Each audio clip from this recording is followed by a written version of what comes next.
Ah, there you are, Miss Walker. Good, good. Take a seat quickly. I'm impatient to start my lesson.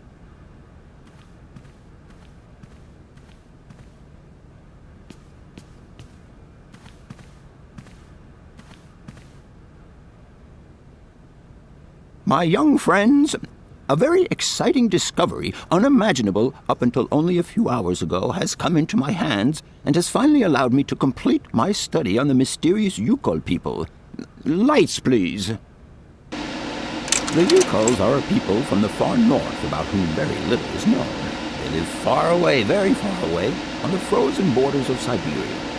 This distance and the climatic conditions of the region, which are unfavorable to human existence, have limited the size of the Yukol population and kept it out of reach of the scientific world. The handful of slides that follow are actually the only documentation we have in our possession. It was a Russian explorer who made these drawings and took these photographs 100 or so years ago. Today, we owe what we know about the Yukol people and their culture to him. We know that the origins of the Yukols date back to the last ice age. Curiously, evidence of their presence has been found in Western Europe, and more precisely in the prehistoric caves at the heart of the Alps. This people, it seems, undertook a long migration over centuries towards the far north of the globe. The reasons for this migration are due to the importance of the mammoth in their craft, trade, and culture. They used them for transportation and as beasts of burden. The mammoth brought them meat, skins, fat, and ivory. Man and animal lived in symbiosis. There's no doubt about it. Mammoths started to drift away from the region due to changing climatic conditions, and the Yukols followed them to the north, to the edges of Syberia. Prehistoric cave drawings, identified as Yukol in origin, first led me to the extraordinary hypothesis that the Yukols had managed to domesticate the mammoth. They are, to the best of our knowledge, the only prehistoric people to represent a man riding a mammoth. Today, because of this genuine mammoth skin effigy, identified by myself as an authentic Neolithic object, I can confirm this hypothesis. Yukol forebears managed to tame mammoths. Prehistoric man uses little imagination. He draws what he sees and represents scenes from real life. This familiar day-to-day object is actually a children's toy. As we have seen, Yukol existence was inextricably linked to that of the mammoth. They used its skin for clothing and to make the roofs and walls of their houses. They used the tusks to build the frameworks of their homes, as well as weapons, tools, and jewelry. Curiously, the disappearance of the mammoth 12,000 years ago had no immediate effect on the Yukol's way of life. It seemed that for a long time after, the people maintained their strong bond with the mammoth through the centuries. As incredible as it may seem, the Yukol people have continued right up until the start of this century to feed themselves on mammoth meat and to use the skin for clothing and shelter. Their ivory craftwork industry is still flourishing.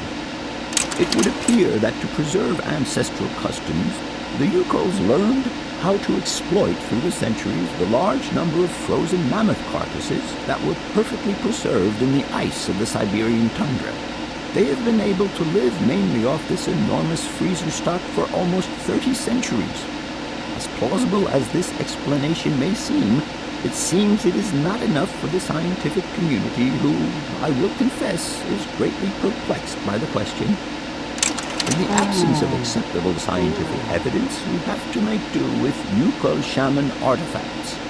The research department that I have the honor to represent today lends no credence to the myths and legends that these tribal charlatans peddle. We have to take their stories at face value, mere tales to while away the long Siberian winter.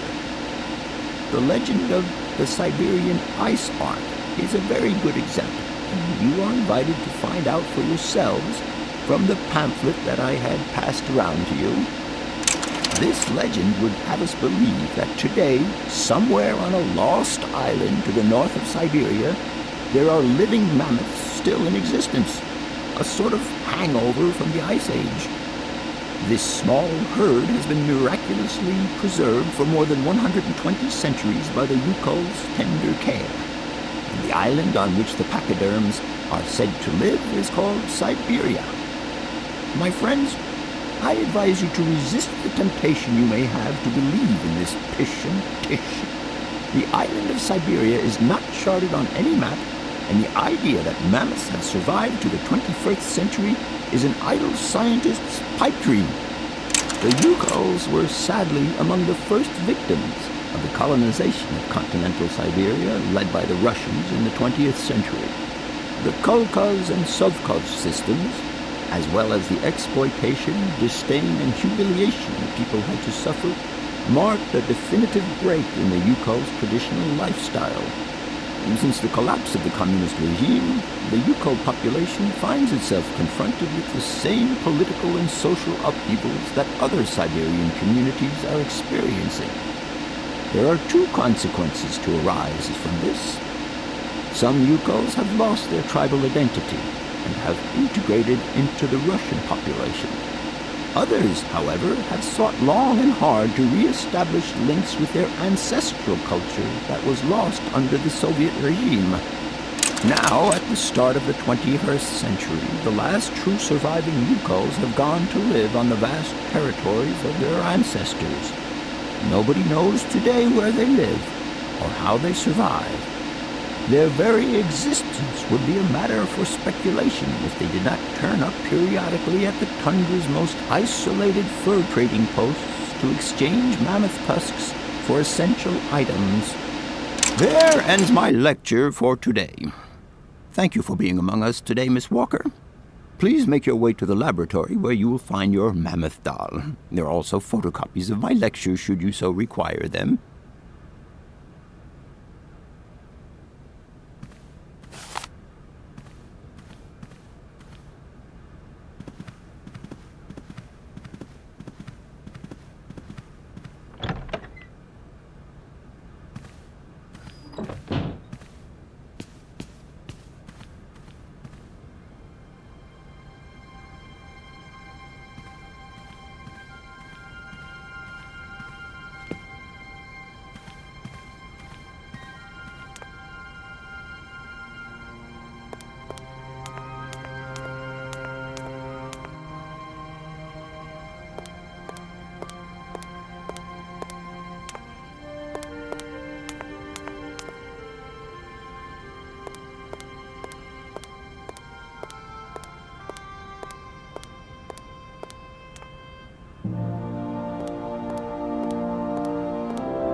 No point. It's locked.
What is it you want to know, miss? I must congratulate you for your lecture. You were right. The subject is absolutely fascinating. I never believed that mammoths could be so interesting. What you heard was only the tip of the iceberg, my dear. But if I have at least awoken a passion in you, I'm only too proud. Did Hans Vorarlberg agree with your hypothesis on the Ukels being able to tame mammoths? Now, Hans was no man of science. His pathological obsession was to find mammoths that were still in existence. Such a hypothesis is somewhat overblown, don't you think? You don't believe in it yourself? Mammoths died out thousands of years ago. Of this we are certain. Today, the only mammoths in Syberia are frozen ones. Do you know where Hans might have gone after his stay here in Barrackstadt? No, but I would not be surprised if he left in search of the Ukels, or what is left of them today. I'll leave you in peace. I hope I haven't disturbed you too much. Sorry? No, not at all, my dear child.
Hello? Where are you? Hi, Dan. I'm in Barrickstadt. What? Is that a town? I hope the man you're looking for lives there. Are you coming home soon? From what I gather, it's one huge university with an extraordinary station aviary. If you could only see it, there are trees and birds everywhere. It's so weird here. Sounds like a great place for a bit of sightseeing. So, are you coming back soon? I don't think so. In fact, the train I'm traveling on has some kind of a mechanical problem. We've been forced to stop here. Us? I thought you were alone. Who's with you? Oscar, the train engineer. You're messing around with mechanics now, are you? Don't be so stupid, Dan, please. Oscar's an automaton created by Mr. Varlberg, the man I'm looking for. And he's not any old robot. He's a sophisticated butler type, if you see what I mean. He's a bit obsessive as well. Kate, I don't know what they're feeding you in Europe, but don't you think it's time that you came home? But my mission still isn't finished. To hell with your mission. I don't know why you accepted it in the first place. If you just stuck to the middle of the road, then we wouldn't be in this mess. We? If there's any mess, it's me who's in it. And while I'm trying to come to grips with strange towns, you, my darling, are sitting at home on your butt. I seem to remember we had nothing against my departure. It was only going to be 2 or 3 days, Kate. Please, try to put yourself in my shoes. Your shoes. Not only do I have to fit myself into your diary, but I've got to get myself into your shoes as well? Is there anywhere else Sir would like me to put myself while we're on this subject? Look, I don't want to talk about it now. Call me back when you've calmed down. I was perfectly calm before I picked up your call. I only wanted a few words of encouragement, not your disdain. Was that too much to ask? You can be such a selfish... Takes one to know one, sweetheart.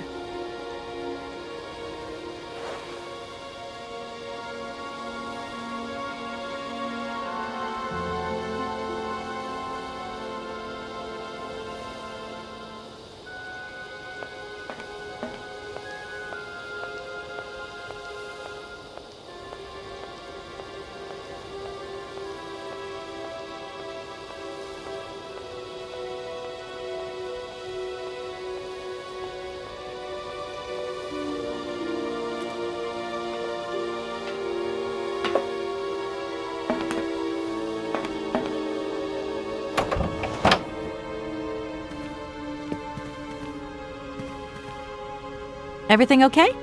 Yes, Kate Walker. I am waiting to continue our journey.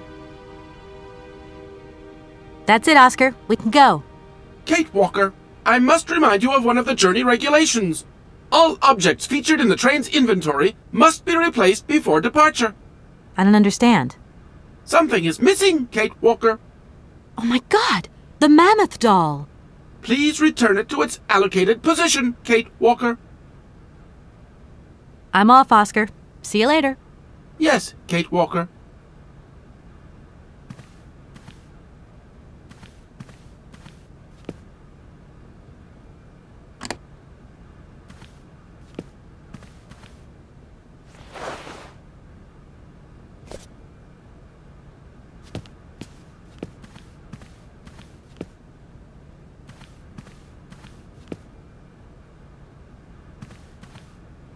Everything okay? Yes, Kate Walker. I am waiting to continue our journey. Oscar, if you tell me one more time something's missing, I'll... Everything is ready. Take your seat, Kate Walker. We are leaving. I'll... Okay...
What are you doing there, Oscar? It is imperative that we comply with railroad and customs regulations, Kate Walker. Oscar, don't you think we could drop the trifling details once and for all? We need an exit visa to get beyond the wall, Kate Walker. And you wouldn't know where I could get one of them from, would you? There is usually some form of authority stationed at a guard post that is strategically positioned to issue such a visa.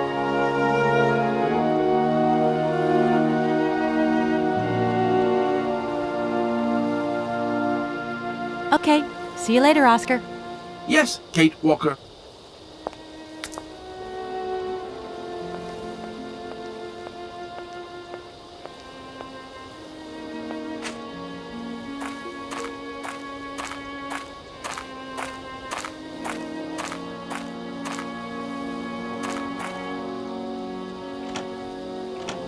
No point. It's locked.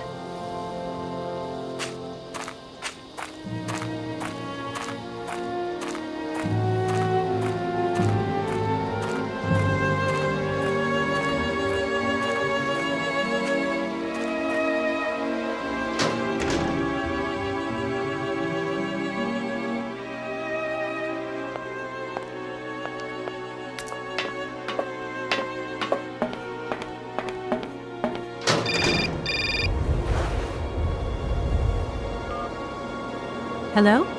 Kate! Oh, is that you? What's going on? Well, I finally got the mechanical train wound, and I hope it's going to take me to Hans Vorarlberg. I had to sort things out with a couple of weirdo sailors, and they probably ripped me off. But now I'm blocked behind this massive wall. You should see it, it's huge! I'm not talking about that. I want to know what's going on with Dan. What do you mean?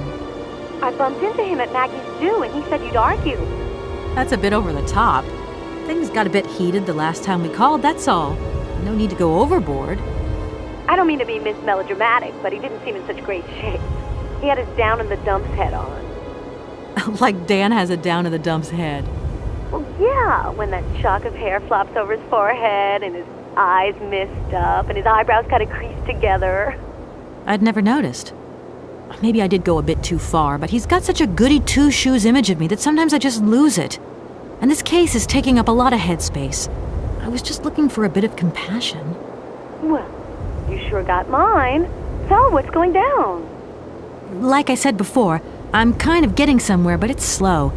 This Hans Vorarlberg guy is getting more and more fascinating by the day. Okay, well, anyway, it doesn't sound like you're bored. Not like back here in the office. Every day is boredom day. It's just no fun without you. When are you coming back? Shouldn't be long, I hope. Look, I've got to go. See you soon. Well, call us again real soon. And be easier on Dan next time, huh? I'll try.